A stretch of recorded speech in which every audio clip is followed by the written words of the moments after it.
Hello everyone, welcome to our today's topic. पिछले lecture में हमने मायोसिस को शुरू किया। पार्ट 1 में हमने मायोसिस 1 को देखा। आज हम मायोसिस 2 को देखने वाले हैं।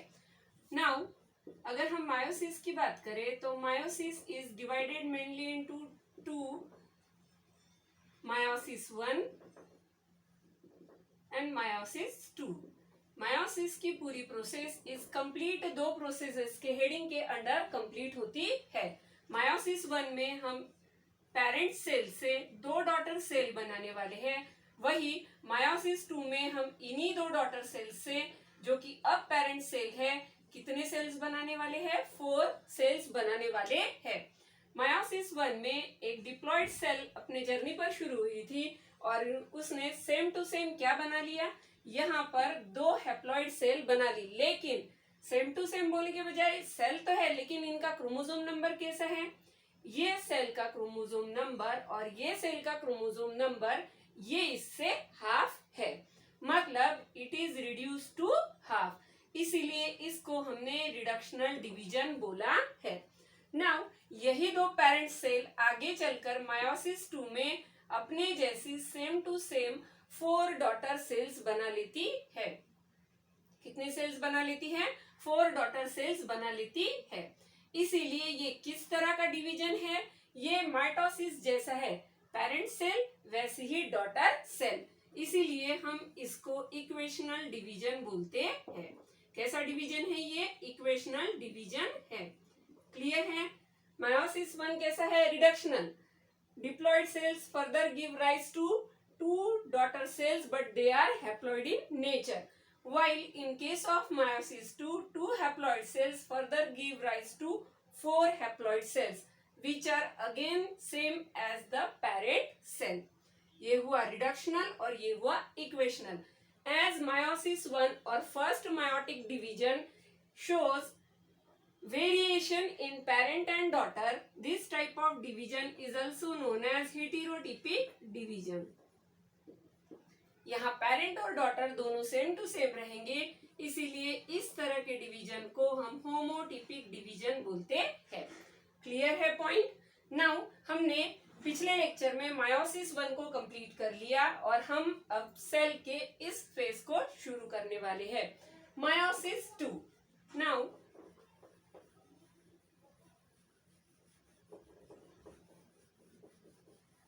क्या होगा?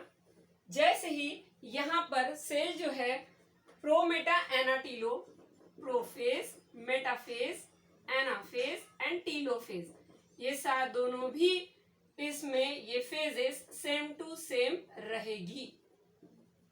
ओके, अगर हम मायोसिस 1 की बात करेंगे तो इस तरह से, और अगर हम 2 की बात करेंगे तो इस तरह से। Okay, one will be followed by another immediately without any rest. अब जो प्रोफेज है वो मायोसिस की सबसे लॉन्गेस्ट फेज है। उसमें और सब फेजेस है, जिसको हमने बोला लिप्टोटीन, फिर हमने बोला जाइगोटीन, फिर pachytene, diplotene and diakinesis. Clear? Now meiosis 2 में हमने देखा it is nothing but homotypic division. अब इसमें भी कितनी फेजेस रहेगी? इसमें भी 4 फेजेस रहेगी, prophase, metaphase, anaphase and telophase. Now सबसे पहली है प्रोफेज। मायोसिस 1 में प्रोफेज ये लॉन्गेस्ट थी और बहुत कॉम्प्लिकेटेड थी। यहाँ पर ये फेज एकदम सिंपल है and short as compare to this phase. Okay, now prophase, metaphase, anaphase and telophase, यहाँ तक हम पहुंच चुके थे। यहाँ हमने पहला अपना स्टेप कंप्लीट किया, दैट इज मायोसिस 1। मायोसिस 1 और मायोसिस 2 ये जो है, यहाँ से ये है प्रोफेज सेकेंड, प्रोफेज के बाद की phase that is metaphase second, anaphase second and finally telophase second. In phases में हम अपना आगे जो है टॉपिक को पढ़ने वाले हैं। नाउ जो टीलोफेज थी, मायोसिस 1 होते ही इमीडिएटली मायोसिस 2 की प्रोसेस होती है। बीच में जो थोड़ा सा गैप और रेस्टिंग पीरियड होगा, इसको बोलते हैं इंटरकाइनेसिस। इसको क्या बोलते हैं? इंटरकाइनेसिस। अब ये जो इंटरकाइनेसिस का पीरियड रहेगा, it may be present, it may not be present, ये हो भी सकता है और हो नहीं भी सकता है, depend upon type of cell. Now कभी कभी क्या होता है, ये जो टीलोफेज है मायोसिस 1 की, ये टीलोफेज के चेंजेस जो है यहाँ पर, ये टीलोफेज के चेंजेस ना होते, डायरेक्ट जो फेज है ये एनाफेज से कभी कभी प्रोफेज सेकेंड इमीडिएट शुरू हो जाती है, ऐसा भी कुछ सेल्स में होता है। नाउ अब सबसे पहले हम देखेंगे, जैसे ही प्रोसेस कंप्लीट हुआ, यहाँ न्यूक्लियर डिवीजन हो गया, कंस्ट्रिक्शन हुआ, कंस्ट्रिक्शन होते ही सेल जो है यहाँ पर सेपरेशन के लिए रेडी है। Now meiosis second, prophase second. अब सबसे पहले जो है क्या होगा, जैसे ही ये कंस्ट्रिक्ट हो गया, दो जो है यहाँ पर सेल सेपरेट हो गई, दो डॉटर सेल रेडी हो गई। नाउ जो यहाँ पर जो न्यूक्लियर मेम्ब्रेन आप यहाँ देख रहे हैं, इन दो सेल्स के अंदर ये जो है हमारी पहली जो प्रोफेज है, इसके अंदर ये न्यूक्लियर मेम्ब्रेन कंप्लीटली डिसअपियर है, यहाँ पर ये प्रेजेंट होगी नहीं। साथ साथ में जो न्यूक्लियोलस यहाँ पर प्रेजेंट था, ये न्यूक्लियोलस भी यहाँ पर डिसअपियर हो गया है, क्रोमोसोम्स और कंडेंस हो चुके हैं, और ये जो क्रोमोसोम्स है इस तरह से अलाइन हो गए। स्पिंडल जो है वो पूरे साइटोप्लाज्म में अब स्प्रेड होने के लिए रेडी है। Next to that is metaphase. Metaphase में क्या होगा, जो इक्वेटोरियल प्लेन रहेगा इस पर क्रोमोसोम अलाइन हो जाएंगे और स्पिंडल्स पूरे के पूरे सेल में वहां पर स्प्रेड हो जाएंगे, साइटोप्लाज्म में ये क्या हो जाएंगे, स्प्रेड हो जाएंगे। ये है सेंट्रियोल्स। सेंट्रियोल्स दोनों भी अपोजिट पोल में असाइन हो गए। असाइन होने के बाद स्पिंडल्स क्या करेंगे, इन क्रोमोसोम्स को होल्ड करेंगे। स्पिंडल जो है क्रोमोसोम को कैसे होल्ड करते हैं, अगर हम यहाँ देखें तो सपोज ये है क्रोमोसोम्स, क्रोमोसोम्स में ये है सेंट्रोमियर, सी ये क्या है, ये है सिस्टर क्रोमैटिड्स। सिंगल के लिए हम वर्ड क्या यूज करते हैं, क्रोमैटिड। तो अब ये क्या है, ये है सेंट्रोमियर जो इनको होल्ड करता है। फिर यहाँ अगर हम बात करें इस तरह, तो यहाँ पर जो स्ट्रक्चर प्रेजेंट है इसी को हम बोलते हैं काइनेटोकोर। ये क्या करता है, ये काइनेटोकोर जो यहाँ स्पिंडल्स बने हैं, सी जो सेंट्रियोल्स रहेंगे, सेंट्रियोल्स से स्पिंडल बनेंगे, और ये जो माइक्रोट्यूब्यूल्स है ये क्या करेंगे, यहाँ पर पूरे के पूरे जो है स्कैटर्ड होंगे साइटोप्लाज्म में, और सेंट्रोमियर से क्या करेंगे, यहाँ पर जो है, यहाँ पर सेंट्रोमियर को काइनेटोकोर क्या करेगा, सेंट्रियोल्स, सेंट्रोमियर, और बीच में ये जो यहाँ पर आपको फाइबर्स दिखाई दे रहे हैं, इन फाइबर्स को ज्वाइन करने के लिए क्या प्रोवाइड करता है, इन स्पिंडल फाइबर्स को ज्वाइन करने के लिए ये साइट प्रोवाइड करता है। क्या होगा हमारी अगली फेज में, यहाँ पर मेटाफिजिक प्लेट पर इस तरह से इक्वेटोरियल प्लेन में क्रोमोसोम्स असाइन हो गए। असाइन होने के बाद स्पिंडल से ये अटैच हो गए, और अटैच होकर दोनों भी जो सेंट्रियोल्स है ये अपोजिट पोल पर है, न्यूक्लियोलर और न्यूक्लियर मेम्ब्रेन दोनों भी यहाँ कंप्लीटली डिसअपियर है, जैसे कि हमने पहले फेज में देखा। अब इसके बाद हमारी अगली फेज दैट इज एनाफेज। अब एनाफेज सेकेंड में क्या होगा, जैसे जैसे ये यहाँ पर जो है कंप्लीटली मेटाफिजिक प्लेट पर असाइन हो गए, तुरंत जो सेंट्रोमियर है ये सेंट्रोमियर स्प्लिट हो जाएगा। स्प्लिट होकर क्या होगा, जो क्रोमैटिड्स है वो सेंट्रोमियर से यहाँ पर ज्वाइन है, ज्वाइन होने के साथ साथ ये जो सेंट्रोमियर से यहाँ पर ये क्रोमैटिड जुड़े हैं ये रिपेल करेंगे एक दूसरे को, और इमीडिएटली दो हिस्सों में डिवाइड हो जाएंगे। सी यहाँ पर हम देख सकते हैं जो हमारे क्रोमोसोम्स थे इनके जो क्रोमैटिड्स है ये क्या हो गए, ये स्प्लिट हो गए सेंट्रोमियर के थ्रू। सेंट्रोमियर ने खुद को स्प्लिट कर लिया, सेंट्रोमियर से ये अटैच है, और इस तरह दोनों भी पोल पर ये यहाँ पर शिफ्ट हो गए, और स्पिंडल से ये अभी अटैच है। क्लियर है पॉइंट। नाउ अब क्या होगा, what will happen in our next phase, यानी कि हमारी मायोसिस की आखिरी फेज जिसको हमने बोला टीलोफेज सेकेंड। क्या होगा, जैसे ही ये यहाँ पर इस तरह असाइन हो गए और ये जो है अपने पोल्स के तरफ जाने लगे, तुरंत यहाँ फिर से जो है कंस्ट्रिक्शन आना शुरू हो जाएगा और यहाँ पर न्यूक्लियस की जो न्यूक्लियर मेम्ब्रेन है वो यहाँ पर अपीयर होना शुरू हो जाएगी। सेंट्रियोल्स जो भी है इस तरह से सेंट्रियोल भी सेपरेट हो जाएंगे। न्यूक्लियोलस धीरे धीरे अपीयर होना शुरू हो जाएगा और एक सेल जो है कैरियोकाइनेसिस कंप्लीट हुआ। कैरियोकाइनेसिस कंप्लीट होते ही सेल में कंस्ट्रिक्शन और बढ़ गया और तुरंत साइटोकाइनेसिस हुआ और सेल अपने आप को दो हिस्सों में डिवाइड कर लेगी। सी, सबसे पहले हमने एक सेल से कितनी सेल्स बनाई, यहाँ पर 2, और फिर इन 2 से हम और कितनी बना रहे हैं, 4, और 1 यहां से यहां तक जब हम इतनी प्रोसेस कर कर आए तो हमारे पास 2 सेल थी। इसी 2 सेल को हमने मायोसिस सेकेंड फेज में डाला, जिसमें अब हमारे पास 2 से कितनी सेल है, 4 सेल्स है। यहाँ पर 4 हैप्लॉइड सेल्स हमारे पास प्रेजेंट है।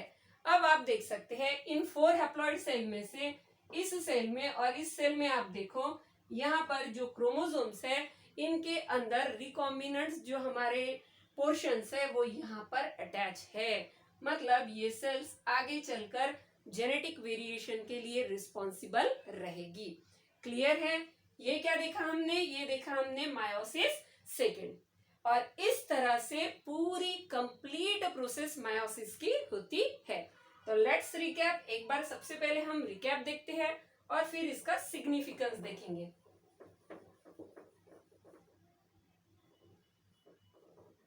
Now what will happen, meiosis जो प्रोसेस है ये प्रोसेस स्पेशल टाइप के जर्म सेल्स में होती है।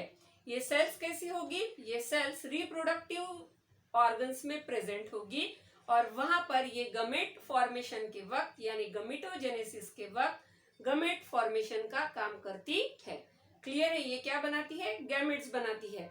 अगर हम मेल की बात करें तो स्पर्मेटोजोआ और अगर ह्यूमन फीमेल की बात करें तो एग, जिसको हम ओवम बोलते हैं।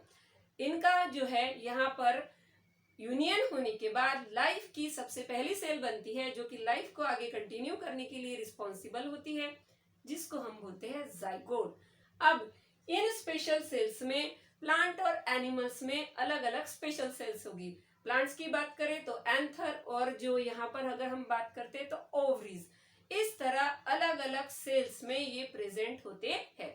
ये जो डिवीजन है, इस डिवीजन का मेन सिग्निफिकेंस ये है, यहाँ पर रिकॉम्बिनेंट्स आते हैं। नाउ ये प्रोसेस माइटोसिस के कंपेयर में थोड़ी सी कॉम्प्लिकेटेड है।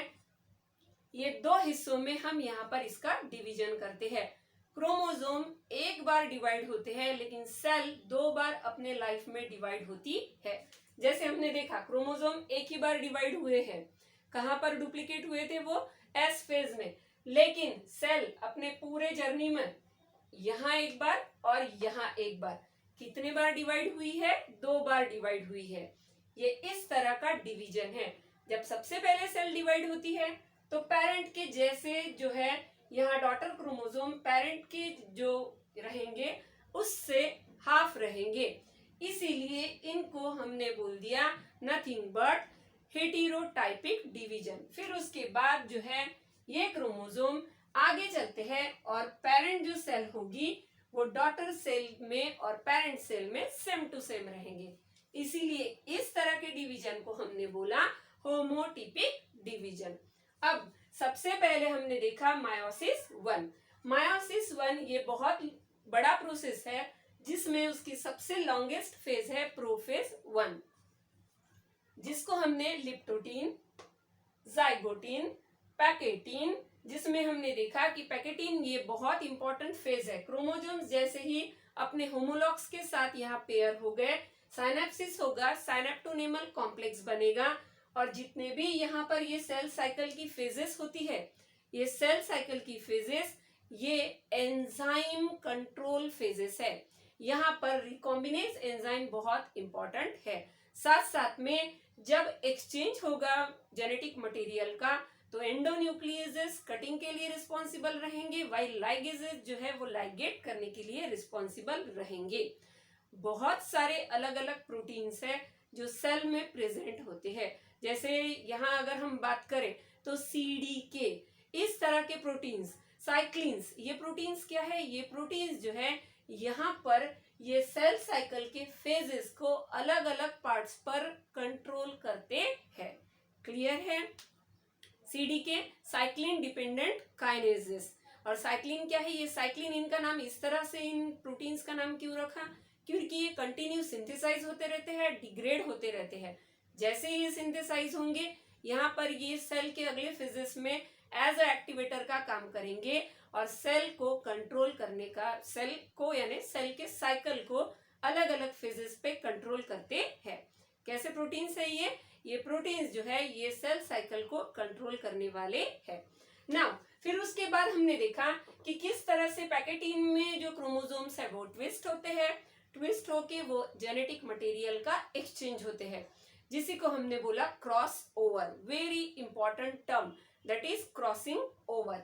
फिर उसके बाद नेक्स्ट टू दैट जो है क्रोमोसोम्स किस तरह से दिखाई देते हैं, एक्स शेप, और जिसको हम बोलेंगे नथिंग बट, देखो यहाँ पर कैसे थे, बाइवैलेंट, बाइवैलेंट को ही हमने क्या बोला, टेट्राड्स, और यहाँ पर कैसे है वो एक्स जो लेटर है अल्फाबेट में उस तरह से ये दिखाई देते हैं। अब यहाँ पर फिर उनके पॉइंट्स होंगे जहां पर क्रॉस ओवर होगा, जिसको हम बोलेंगे काइजमेटा। क्लियर है पॉइंट? फिर क्रोमोसोम्स जो है यहाँ धीरे धीरे रिपेल होंगे, रिपेल होकर वो अपने अपने पोल पर चले जाएंगे और वहां से सेपरेशन का प्रोसेस शुरू हो जाएगा। Finally at the end of telophase 1 क्या होगा, जो यहाँ पर न्यूक्लियर डिवीजन होगा और साइटोप्लाज्म का डिवीजन होगा और एक सेल से दो सेल बन जाएगी। ये थोड़ी सी कॉम्प्लिकेटेड प्रोसेस है as compare to meiosis second. Meiosis second ये सिंपल प्रोसेस है। क्या होगा, यहाँ से हम आगे जाने वाले हैं।